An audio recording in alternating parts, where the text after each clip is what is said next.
In today's video, I'm going to teach you how to leave an Asana workspace in just 5 minutes. If you're ready to make a change and transition away from a particular workspace, stick around because I'll walk you through each step clearly and concisely.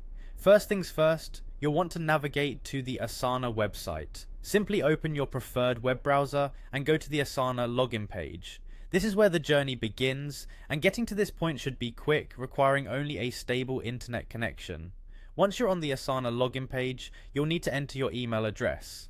Be sure to use the email associated with the Asana account you're looking to manage. This entails typing your email into the login field. If you're using a shared or public computer, ensure no one else is around to see your credentials. After entering your email, go ahead and click the Continue button. This step might seem basic, but it's essential for the login process as it brings you to the next screen where you'll input your password.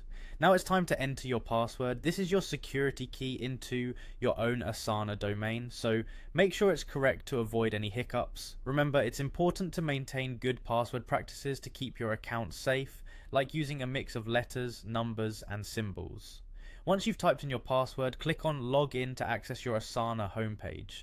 Here you can see all your current tasks, projects, and most importantly, the workspaces you belong to. This is the launching pad for our next steps. Now that you're logged in, go to your profile by clicking on your avatar or photo at the top right side of your screen. This drop-down menu contains several options related to your account settings. From the drop-down menu, click on Settings. This will open up the Settings menu where you can manage various aspects of your Asana account. We're particularly interested in account management today. Once you're in the Settings menu, locate the Account tab. It's usually straightforward to find as it features prominently in your settings dashboard.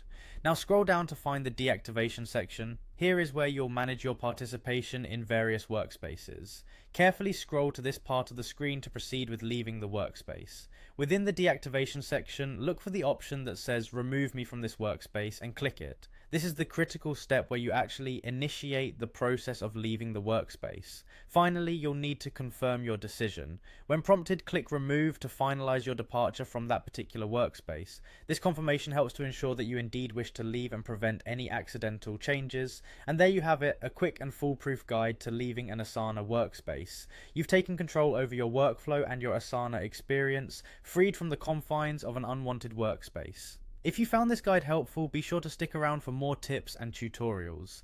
Thanks for watching, and I'll see you in the next video.